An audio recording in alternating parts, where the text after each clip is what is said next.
go.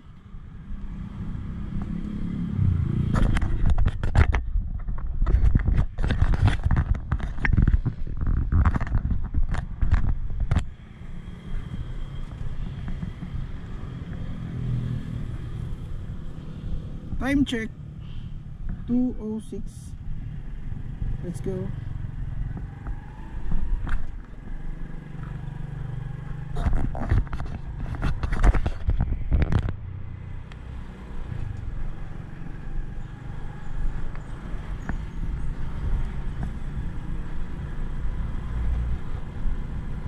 This is the boundary, Las Piñas and Bacoor.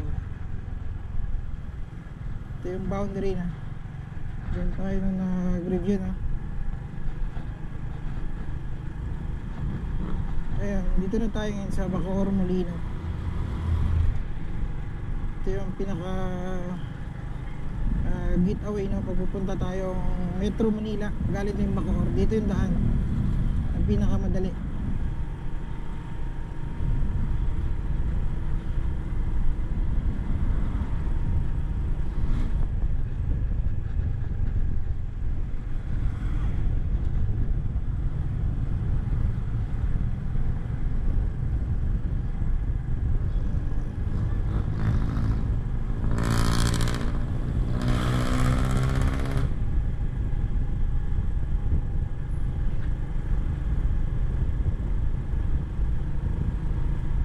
Ay pure gold ng Marcos Alvarez. Ito yung nagdudugtong sa Molino, Bacoor to Las Piñas.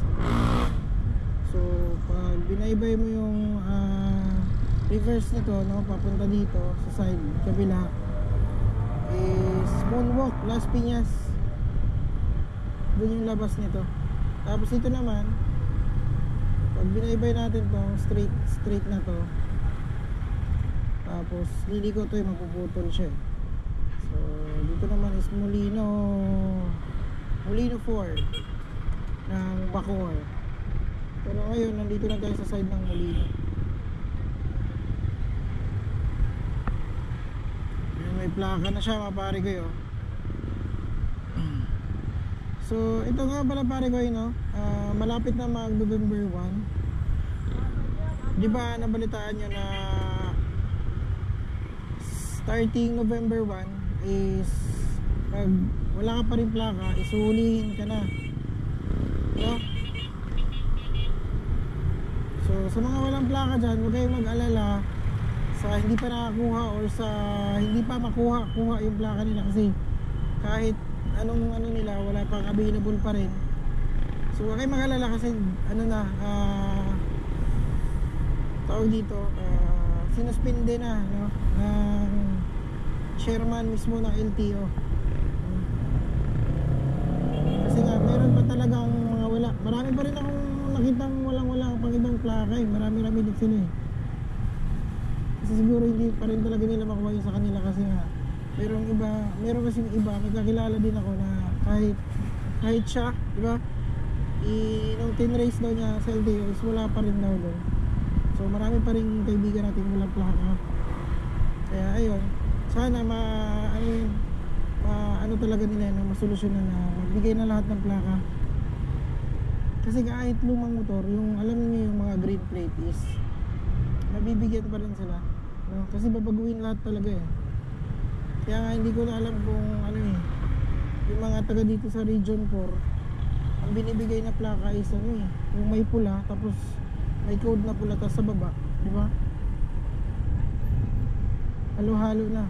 Kaya hindi ko na alam kung saan region galing yung mga motor ngayon, kasi nga Region 4, di ba, dapat violet na nasa taas. Tulad sa atin, tulad dito kayo.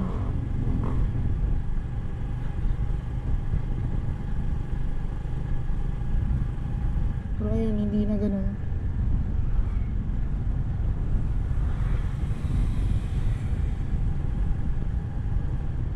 Kasi nga yung mga bagong binibigay, siguro yung mga ibang green plate pa yung iba, siguro yan, yung iba matagal nang hindi nakakuha, bali way back 2019 or 2018. Siguro ganun din yung binibigay sa kanila. Ayan, may kulay green din. So, hindi natin alam kung saan ano sila, no? Kung saan region sila galing. Kasi parang ang style nila is ano lang eh. Kumukuha na lang sila. May narinig lang ako ha. Kumukuha lang sila ng plaka na kasunod dun sa kamukha nung kunyari expired ka nung mag-renew ka, di ba? Kung ano yung ini-expire ng mga months is doon din sila bumaba kasi basta kuha na lang sila din doon. Ay, sorry mo.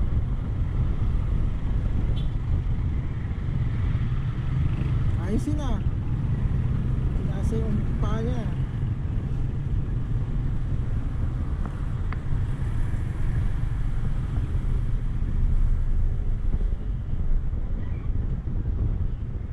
Sila XRM na to mga pare. Yan yung mga lumang plaka na ganyan. Yan. Mga naka green plate pa. Alam ko papalitan din yan. Papalitan din yan ng katulad dito sa atin na malaki. Para lahat ng motor, yan katulad nun. Ganun na mga plaka. Para kahit yung mga lumang motor is ganun pa rin yung plaka. Ganun na lahat. Bali lahat na. Mga lumang papalitan na. So ito, papalitan na to. Yan. Magiging katulad na din sa atin yung plaka niya. Malaki. Standard na size niya na LTO. Kasi yan, luma na yan.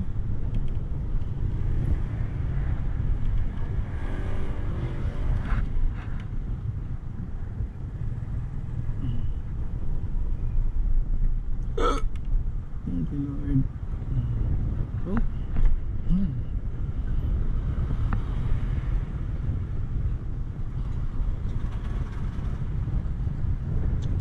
Blue yung mata niya. Bulag siya. Or malabo lang siguro yung mata ng aso. Kasi kita na blue yung ano niya.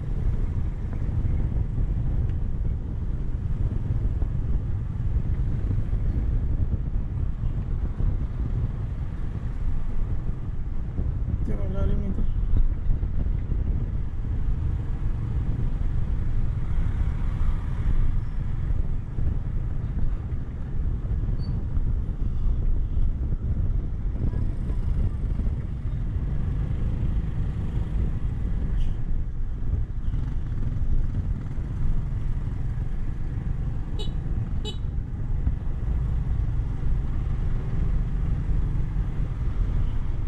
Boom.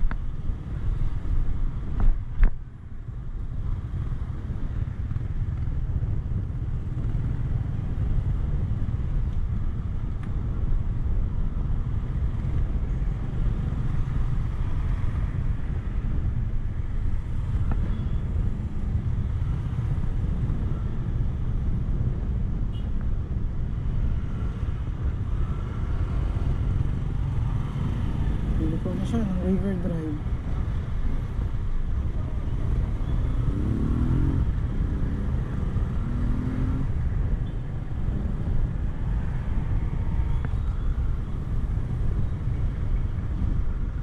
Chariot. At tibay din itong chariot mga pare kayo. Siguro kung ako may business na ito sa kanya yellow. Mga ganyang business. Perfect talaga yan. Ganyan. May di-atras din yan eh. Perfect yung ganyan na business na para sa mga tubigan.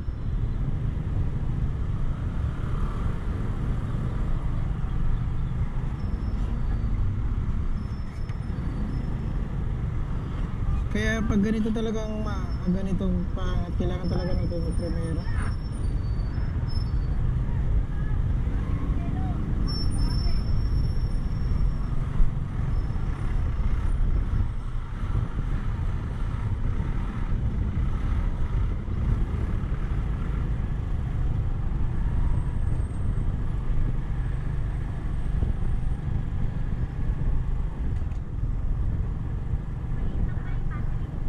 Sino?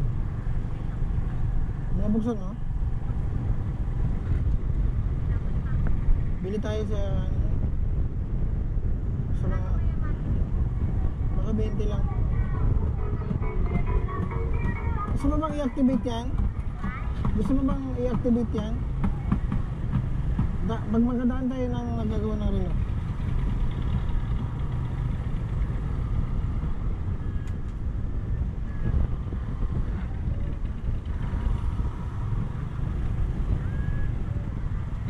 Ay, hindi ka ano, pantalon?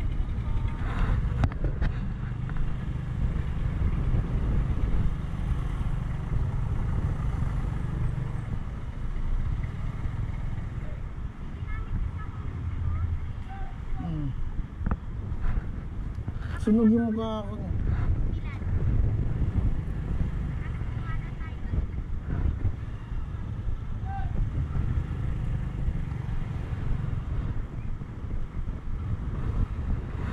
Sunog yung mukha natin ito. Kamay ko nga.